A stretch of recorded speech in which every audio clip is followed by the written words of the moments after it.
Como el cuerpo es uno y tiene muchos miembros, pero todos los miembros del cuerpo, siendo muchos, son un solo cuerpo, así también Cristo. Porque por un solo espíritu fuimos todos bautizados en un cuerpo, sean judíos o griegos, sean esclavos o libres, y todos se nos dio de beber del mismo espíritu. Además, el cuerpo no es un solo miembro, sino muchos. Si dijere el pie, porque no soy mano, no soy del cuerpo, por eso no será del cuerpo. Y si dijere la oreja, porque no soy ojo, no soy del cuerpo, por eso no será del cuerpo. Si todo el cuerpo fuere ojo, ¿dónde estaría el oído? Y si todo fuese oído, ¿dónde estaría el olfato? Mas ahora Dios ha colocado los miembros, cada uno de ellos, en el cuerpo, como Él quiso. Porque si todos fueran un solo miembro, ¿dónde estaría el cuerpo? Pero ahora son muchos los miembros, pero el cuerpo es uno solo. Ni el ojo puede decir a la mano, no te necesito, ni tampoco la cabeza a los pies, no tengo necesidad de vosotros.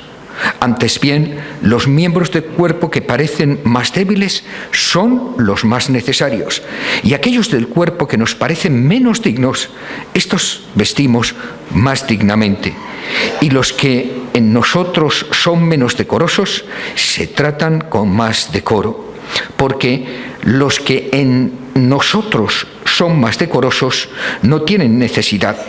Pero Dios ordenó el cuerpo, dando más abundante honor al que le faltaba, para que no haya desavenencia en el cuerpo, sino que los miembros todos se preocupen los unos por los otros. De manera que si un miembro padece, todos los miembros se duelen con él. Y si un miembro recibe honra, todos los miembros se gozan con él. Vosotros sois el cuerpo de Cristo y miembros cada uno en particular. Romanos capítulo 12, versículos 4 y 5.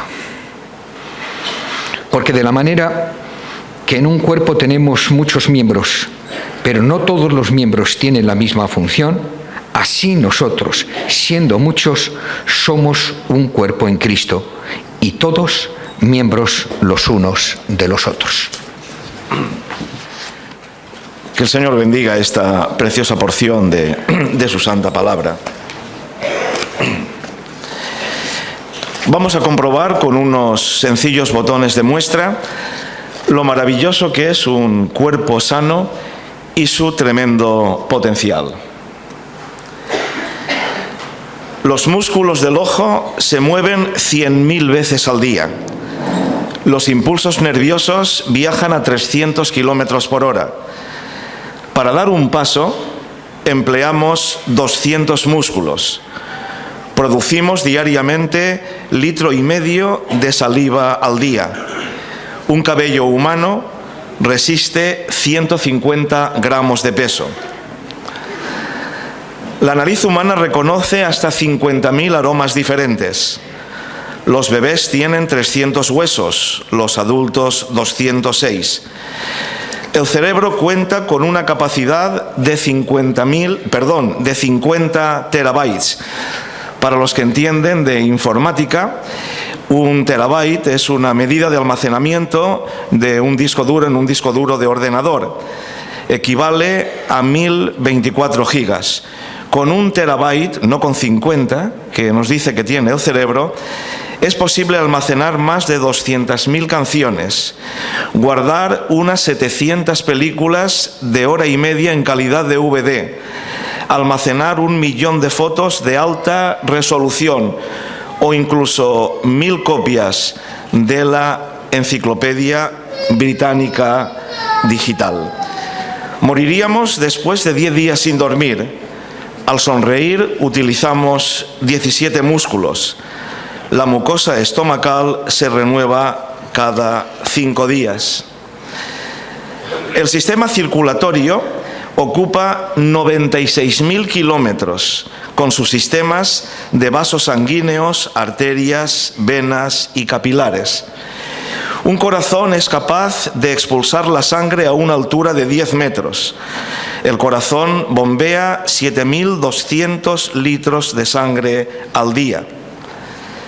En una vida, un corazón puede latir un total de 2.000 millones de veces.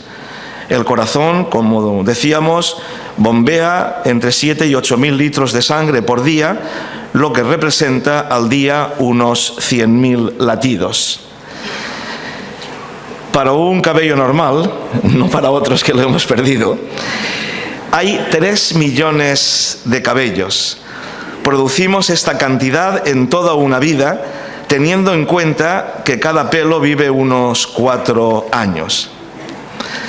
Volvamos al cerebro.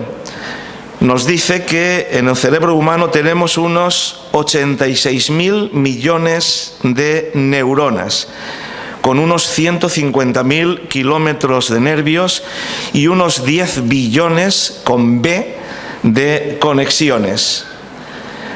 La lengua. Tenemos cerca de 10.000 papilas gustativas, entre 2.000 y 5.000 en la parte delantera y posterior de la lengua, y el resto en el paladar, los costados y la parte posterior de la boca, incluso la garganta. A 170 kilómetros por hora es la velocidad de un estornudo. Esa es la velocidad que alcanza la saliva cuando estornudamos. Y es que segregamos 1 litro de saliva al día. En un cuerpo humano tenemos 440.000 millones de células. Son las que el organismo humano va perdiendo en un día, que se reemplazan enseguida. Tenemos alrededor de 100 billones con B. Decía Herófilo de Calcedonia, uno de los médicos de Alejandro el Magno, que cuando la salud falta, la fuerza no puede actuar, la sabiduría no puede revelarse, el arte no se manifiesta y no es posible aplicar la inteligencia. Volviendo a la palabra del Señor, el apóstol Pablo presenta su idea sobre la Iglesia con varias comparaciones para llegar en auténtica inspiración a la idea del cuerpo. Y es que, como hemos podido comprobar, hay una maravillosa cooperación entre las distintas partes del cuerpo cuando el cuerpo está sano. Y es que un cuerpo consta de muchas partes, pero existe en el mismo una unidad esencial, una satisfacción y un dolor compartidos. Hay unidad, pero al mismo tiempo diversidad, porque la Iglesia es un cuerpo, pero no es un miembro. Está compuesta por muchos miembros, variados en su individualidad, pero formando un cuerpo. Y es que un cuerpo no podría ser un cuerpo si no se diera precisamente esto, es decir, unidad y diversidad.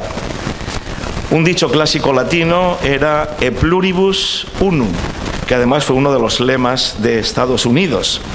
Es un dicho latino, de muchos, uno. Y así sucede con la Iglesia. De hecho, sus componentes son distintos, con muy variados caracteres y tendencias y culturas y razas y niveles económicos o intelectuales, hombres y mujeres, diferentes costumbres, etcétera, pero unidos en Cristo. Y resulta muy significativo que la figura de cuerpo es la que el apóstol utilizó con mayor amplitud en la carta a la Iglesia de Corinto, ya que sin duda quería destacar aspectos importantes en medio de los serios conflictos generados en esta Iglesia, con signos inequívocos de inmadurez y de mundanalidad. Sin duda que en Corinto bastantes hermanos no estaban actuando como personas que habían sido transformadas por el poder del Evangelio con la acción del Espíritu Santo, y probablemente más de uno estaba convencido, pero no convertido. Por eso, cuando volvemos a la Escritura, nos damos cuenta que en toda comunidad sana, cuando actuamos, como dice el clásico dicho español, como Dios manda, siguiendo el paralelismo del cuerpo, encontramos algunos aspectos fundamentales. En primer lugar, encontramos coordinación y articulación, términos que se complementan. Es reunir medios y esfuerzos para una acción común.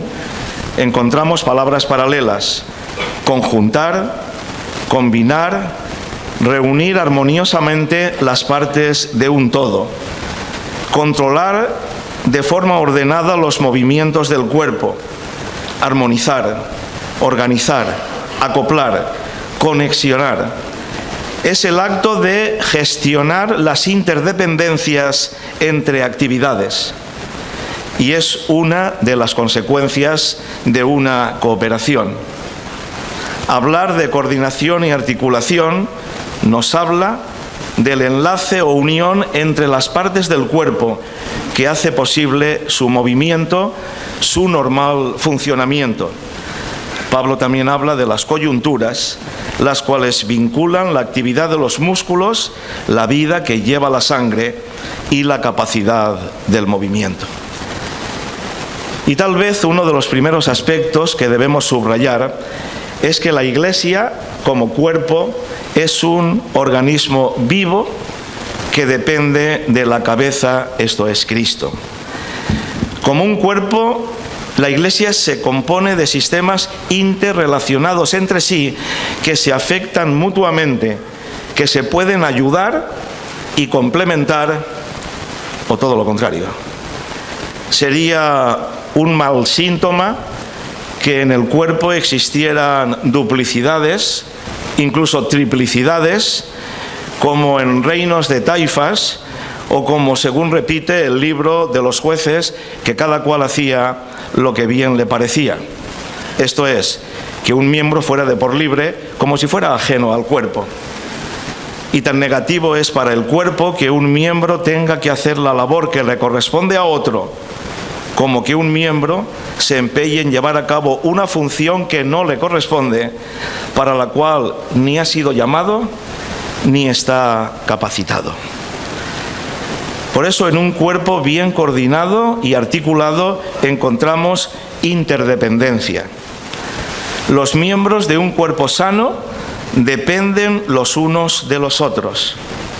Los celos, el no te necesito y cosas parecidas sería algo completamente absurdo. El aislamiento total sería el principio de un suicidio. Y es que en la Iglesia, en la UEB, nos necesitamos unos a otros. Nos necesitamos todos. Las labores que se ven y las que no se ven, como en el cuerpo. Para todos los que han aceptado a Cristo Jesús como Señor y Salvador, hay un vínculo compartido, profundo, real, auténtico. Hay un sentido de unidad, una comunión gozosa entre todos los redimidos por Cristo. Pablo diría, porque todos vosotros sois uno en Cristo Jesús. Y realmente es un milagro que, siendo cada uno tan diferentes, tan distintos, podamos tener un mismo sentir en Cristo.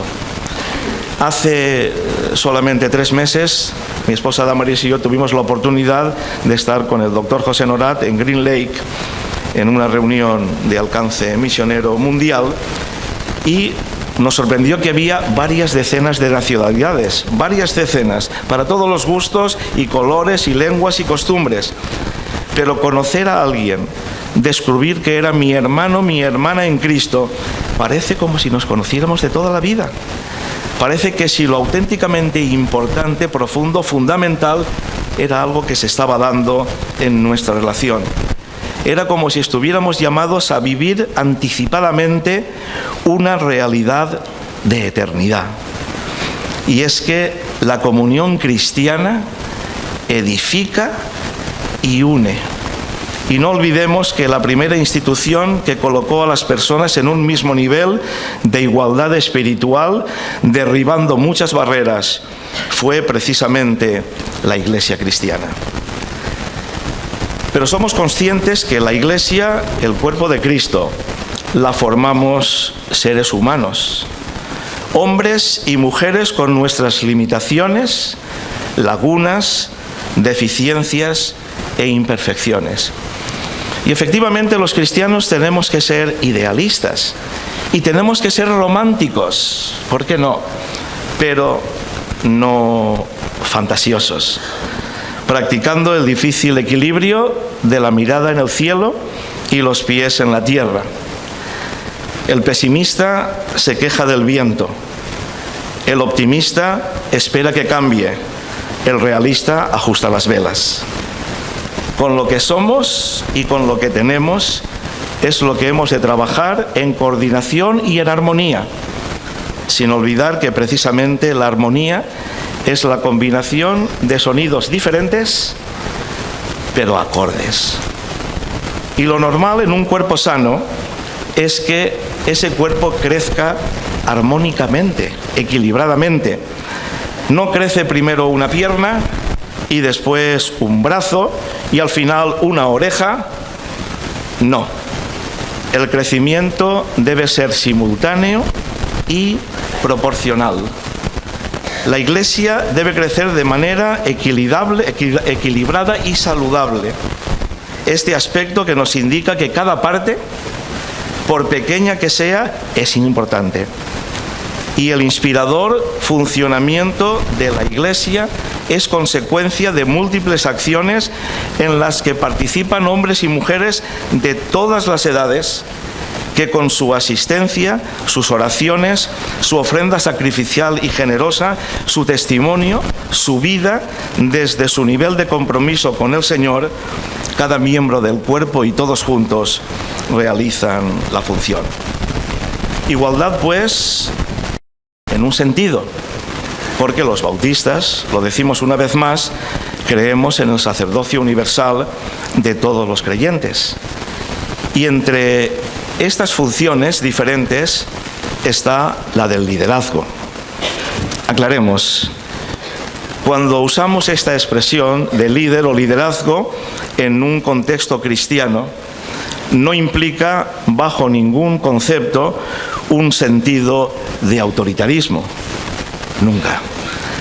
Líder como persona con un llamamiento puesto al servicio del pueblo de Dios, nunca utilizando este término con el relacionado, como ocurre en el mundo, con el deseo de ocupar el primer lugar, de ejercer el poder, el control, el dominio o el mando. No. Nos referimos al líder, al hombre o mujer que sigue el ejemplo del maestro como líder siervo, que va adelante cuando hay que ir, dando ejemplo, motivando. En Juan 10 leemos que Jesús se muestra como el buen pastor, en contraposición con los que se cuelan como ladrones y salteadores. El pastor es el que entra por la puerta y las ovejas oyen su voz y las conoce y las llama por su nombre y va delante de ellas y las ovejas le siguen porque conocen su voz. Y el pueblo de Dios hoy, como siempre, sigue necesitando personas así, con autoridad moral, con ejemplo, que inspiren confianza, que ejerzan un liderazgo según el modelo de Jesús, que le señalen a Él. Por esto es oportuno el manifestar que el cuerpo de Cristo, cuando está bien coordinado y articulado, en ese cuerpo no hay lugar para una actuación sectaria, partidista, egoísta o clasista. Hay evidentes diferencias entre lo que es una iglesia cuerpo de lo que es una iglesia secta. Los líderes de la secta no son líderes siervos, son guías infalibles. Se les ensalza y se les debe pleno acatamiento. Ejercen autoritarismo, no autoridad, creando ambientes más de temor que de amor. En el sectarismo se cumple el dicho de que la corrupción de lo mejor se convierte en lo peor. La Iglesia cuerpo une. La Iglesia secta es astucia, habilidad, esfuerzo humano, incluso manipulación. La Iglesia cuerpo evidencia sentido común, naturalidad, y es serena, equilibrada y apacible. La Iglesia secta engendra rarezas y extravagancias lanzándose a lo extraño. La Iglesia cuerpo se aplica a lo cotidiano, sin brillos aparentes y sin espectacularidades. El sectarismo busca con ahínco lo fantástico y suele apoyarse en visiones y revelaciones directas. La Iglesia cuerpo tiene la mirada puesta en la cabeza, esto es Jesucristo. Sabe que nada es perfecto en este mundo y que la verdad absoluta y la perfección están en Dios y solamente en Él. Pablo diría, porque el Señor es espíritu, y donde está el espíritu del Señor, allí hay libertad. No olvidéis nunca dos expresiones, dos palabras que deben representar dos actitudes que debemos tener siempre los creyentes: libertad y compromiso. Libertad y compromiso. Libertad responsable que va unida a un profundo compromiso en el Señor. Que el Señor de la libertad nos libre de todo tipo de fanatismo y que el Espíritu de Dios nos ayude a fomentar entre nuestros hermanos y hermanas el pensamiento, la reflexión, los criterios propios, la madurez.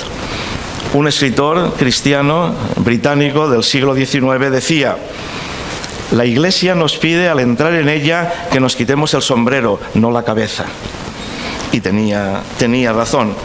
Y es muy conocida la famosa frase de Don Quijote a su fiel escudero Sancho, que también ha tenido esta frase distintas interpretaciones, cuando decía: con la Iglesia hemos topado, Sancho. Y es que la Iglesia no debe ser nunca únicamente un muro de prohibiciones, donde chocamos ante cualquier posibilidad de progreso y avance humano, como lamentablemente ha ocurrido tantas veces a lo largo de la historia. La Iglesia de Cristo tiene un mensaje positivo, acogedor, amoroso, que sabe discernir lo cultural de lo doctrinal, lo permanente de lo pasajero, que no cae en legalismos, pero tampoco en un relativismo permisivo. Pero en segundo lugar, encontramos en un cuerpo sano la necesidad de profilaxis, de higiene, de cuidados. Y es que el cuerpo también exige prevención. Hay riesgos de contagio, de contraer enfermedades. Por eso hay necesidad en el cuerpo, y siempre hablamos en un doble sentido, ¿verdad?, de practicar, gracias Encarnita, me hacía falta.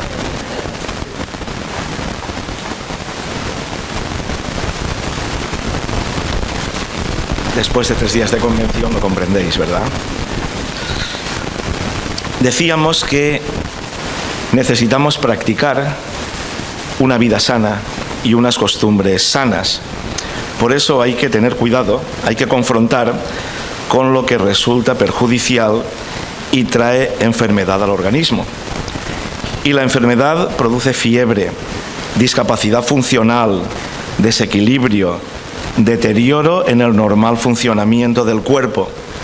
A veces un miembro enfermo hace enfermar a todo el cuerpo y lo desestabiliza. Y sin duda hay peligros para la sanidad del cuerpo de Cristo. Uno puede ser que creamos que podemos funcionar bien sin la cabeza. Cuidado con la autosuficiencia. Recordemos a la Odisea.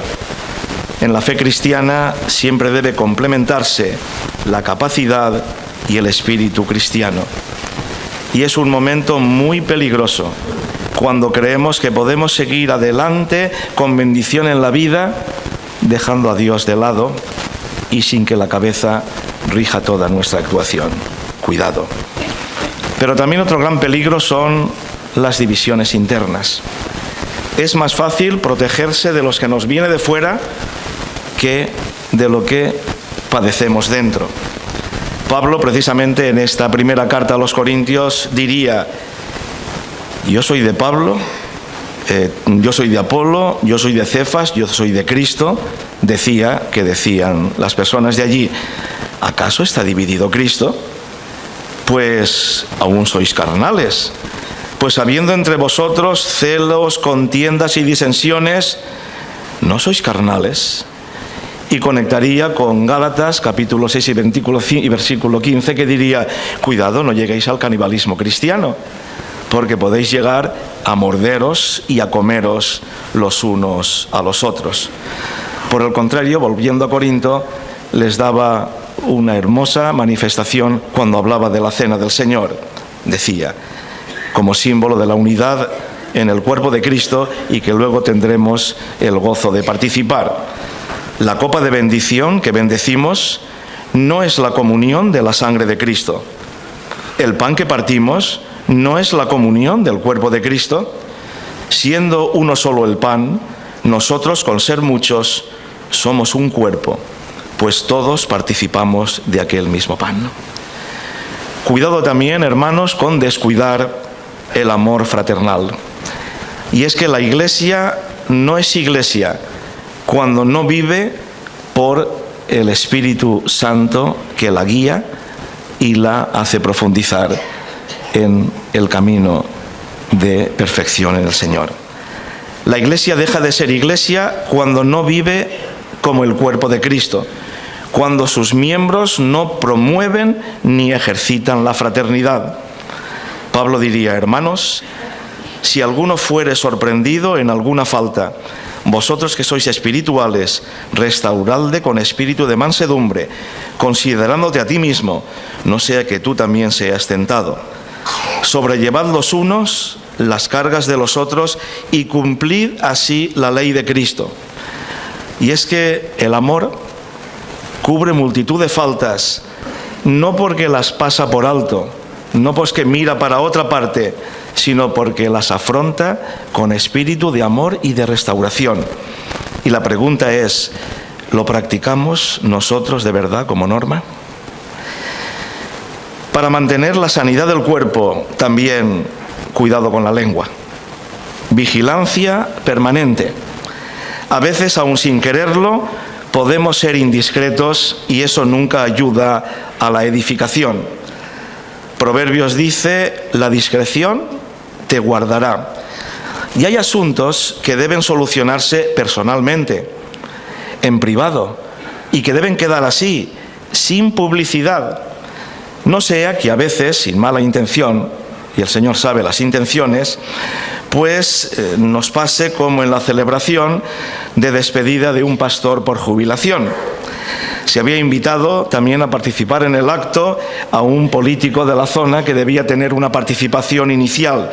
Y como este político se retrasaba, el pastor, para no esperar más tiempo, se decidió a tener algunas palabras y dijo: cuando llegué aquí hace 25 años, pensé que esta iglesia era terrible. La primera persona con la que hablé me confesó que había robado, mentido, defraudado, había probado las drogas y había tenido una aventura extramatrimonial. Yo me quedé horrorizado, pero luego me di cuenta que afortunadamente todo el mundo no era así. La mayoría de la gente era honesta y bondadosa. Y en eso llegó el político y fue a hablar y dijo: nunca olvidaré el día que llegó el pastor y yo tuve el privilegio de ser el primer miembro que habló con él, ¿verdad? Bueno, esperemos que no pase. Y cuidado también con los excesos de protagonismos. La Biblia no dice tonterías. A veces nos parece que repite cosas, pero hay que tenerlas en cuenta. Y cuidado con también los excesos de protagonismos en cuanto escuchemos más y hablemos menos, para emigrar a climas más cálidos. Y en eso una rana les dijo si podía acompañarlos. Y le preguntaron, ¿cómo vas a acompañarnos? Dijo, muy fácil. Vosotros sujetáis una rama con el pico y yo la agarro con mi boca por el medio. Bueno, pues vamos allá. Así lo hicieron. Y la gente miraba hacia arriba y admiraba este trabajo en equipo. Y el trío había conseguido volar bastante lejos cuando alguien desde abajo gritó, ¡qué buena idea! ¿De quién fue? Y la rana dijo, ¡mía! ¿Verdad? Pues os podéis imaginar. Como dice el refrán que a mi padre, ya con el Señor, que por cierto están sus restos, sus cenizas aquí muy cerca, le gustaba repetir, por la boca muere el pez, también la rana, ¿verdad? También la rana. Pero hermanos, al mismo tiempo, si deseamos tener una palabra profética en el momento histórico que nos tocó vivir, pues tendremos que hablar. Y no deberemos tener temor a hablar y abordar temas que hemos de denunciar como Iglesia de Cristo y que no podemos mirar hacia otra parte o permanecer en silencio. Asuntos que tienen que ver con lo que pasa en nuestro mundo alrededor, con los que nos preguntan opiniones y vosotros y qué dice y la palabra. Asuntos relativos con la sensualidad, sexualidad, con la corrupción, con el despilfarro, con la violencia, con injusticia social. Y es que tenemos que orar por nuestro país. Porque la Biblia nos dice que la corrupción es pecado y que trae pobreza y desigualdad e injusticia y maldición, y no queremos vivir en un país maldito, al contrario, porque no es la voluntad de Dios para los hombres y las mujeres creados a su imagen y semejanza y con una perspectiva eterna. Y pidamos sabiduría y discernimiento espiritual para actuar en consecuencia cuando tengamos que hacerlo, porque la corrupción es a la sociedad lo que una enfermedad grave para el cuerpo. Y no queremos, nos negamos a vivir en un país con tanta corrupción, en una sociedad injusta, como nos negamos como cristianos a vivir en un cuerpo espiritual enfermo.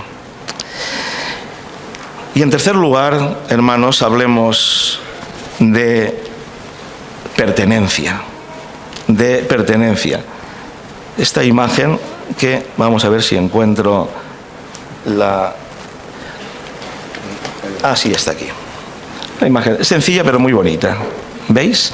Vamos a hablar de pertenencia, en tercer lugar. Nos dice los expertos y los diccionarios que pertenencia es la integración en un conjunto, grupo o asociación, cosa que pertenece a alguien determinado. El sentido de pertenencia es sentirse parte de un grupo, de una sociedad o de una institución. Quien no tenga desarrollado el sentido de pertenencia, de identidad, está en un lugar equivocado.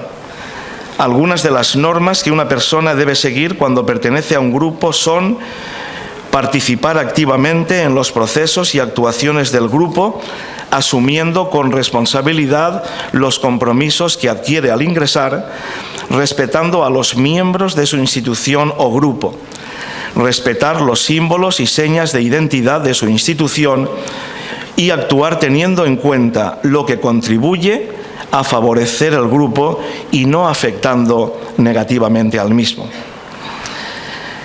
Nadie ama a su familia porque es la más numerosa o porque es la más rica o la más avanzada o la más perfecta. La gente ama a su familia porque es su familia, porque es la suya. ¿Y qué diremos, pues, aplicando a nuestra familia espiritual, el cuerpo de Cristo, a nuestros hermanos y hermanas en la fe en Jesucristo? ¿Sabéis el alcance de la expresión somos hermanos en Cristo? Es mi hermano en Cristo, es mi hermana en Cristo. Eso es tremendo. Es realmente tremendo.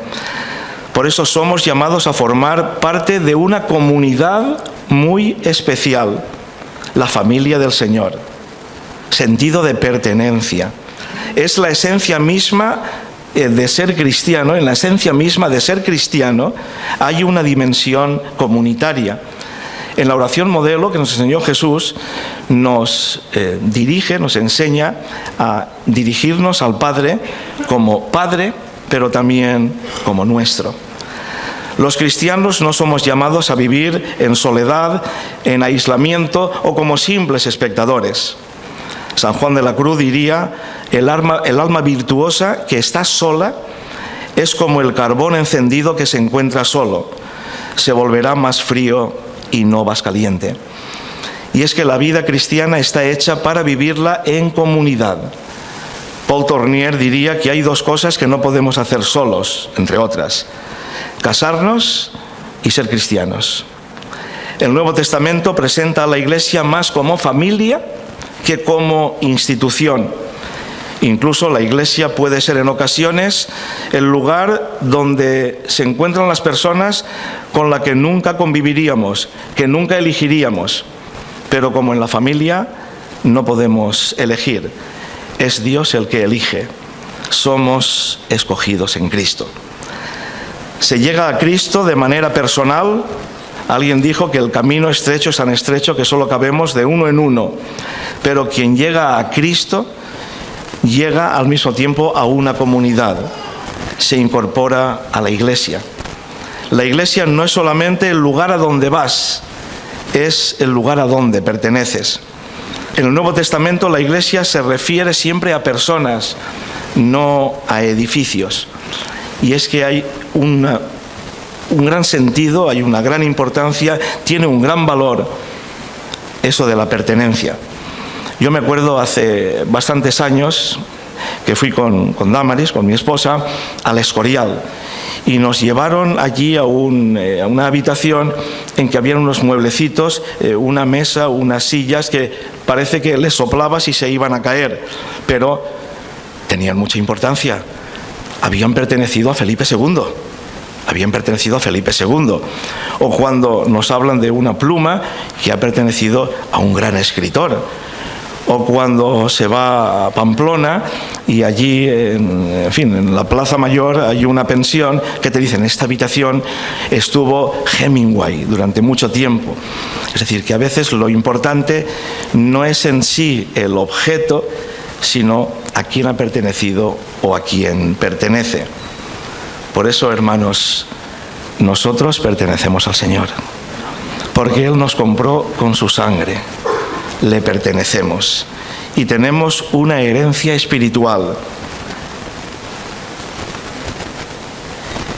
Cuando nos convertimos a Jesucristo, el Señor llegó a ser nuestro y nosotros de Él.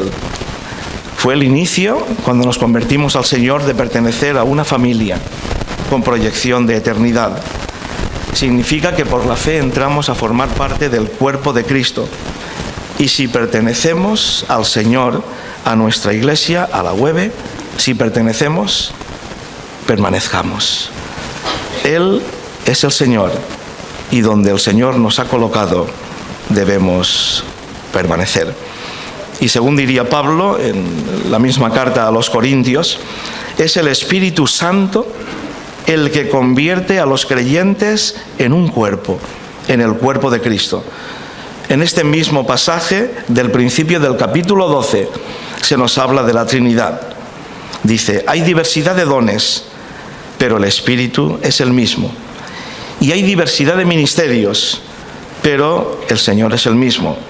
Y hay diversidad de operaciones, pero Dios, que hace todas las cosas, es el mismo. Ser cristiano, pertenecer al cuerpo de Cristo, es algo profundo, arraigado, algo hondo, ya que una religión fundamentada en lo externo fácilmente se desecha. Al contrario, unas convicciones profundas, experimentadas, que forman parte de nuestra estructura más íntima y más de dentro, es algo auténtico, es algo que permanece y llevará frutos porque tiene la fuerza del Espíritu y porque nos llevará a cumplir con la misión encomendada. Terminamos. Luis Palau, el famoso evangelista, tiene una frase fuerte. Dice: La Iglesia es como el estiércol. Si se lo apila todo junto, apesta, pero si se lo desparrama, abona y enriquece la tierra. Y la Iglesia, sin duda, como muchos han dicho, es una sociedad que existe para especial beneficio de los que no son sus miembros. Hermanos y hermanas, que nuestras iglesias nunca sean fábricas de producción para consumo propio, para consumo interno, sino un almacén de recepción, de distribución y de reparto.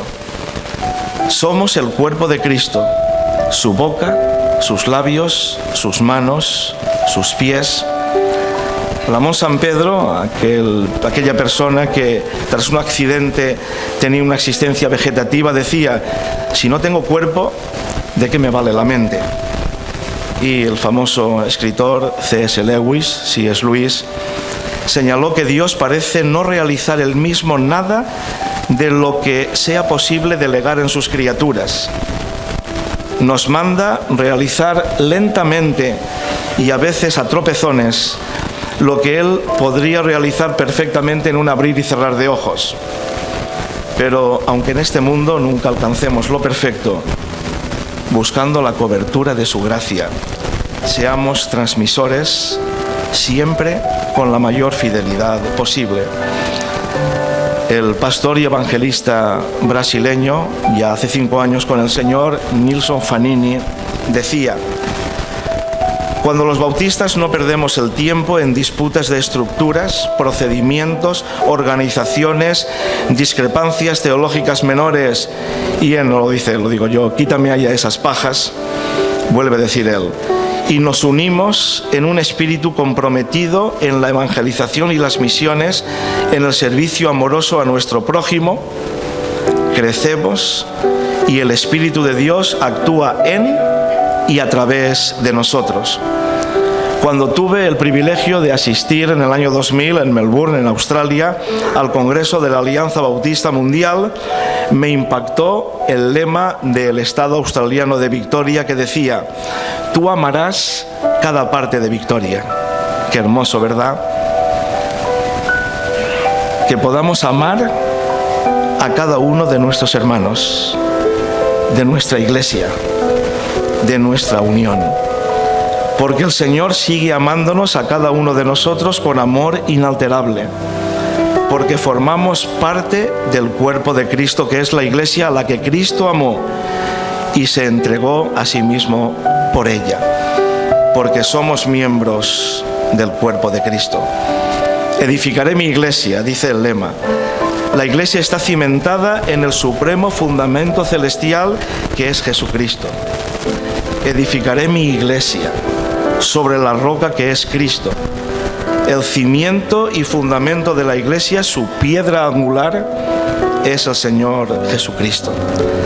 Sobre Cristo está edificada la iglesia y por Cristo y en Cristo se mantiene unida por la acción del Espíritu Santo sobre ella. Un lema de una antigua convención decía: iglesias fuertes, unión fuerte. Nosotros hoy decimos: miembros sanos, iglesias sanas, unión sana, cuerpo sano.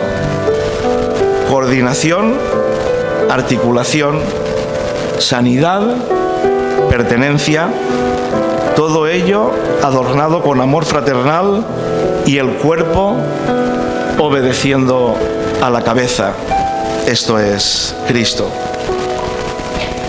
Dice Pablo en Efesios: para que no seamos ya niños fluctuantes, llevados por doquiera de todo viento de doctrina, por estratagema de hombres que para engañar emplean con astucia las artimañas del error, sino que siguiendo la verdad en amor, crezcamos en todo en aquel que es la cabeza, esto es Cristo, de quien todo el cuerpo, bien concertado y unido entre sí por todas las coyunturas que se apoyan mutuamente, según la actividad propia de cada miembro, recibe su crecimiento para ir edificándose en amor. El cuerpo de Cristo tiene un gran potencial, está a nuestro alcance. Utilicémoslo. Amén.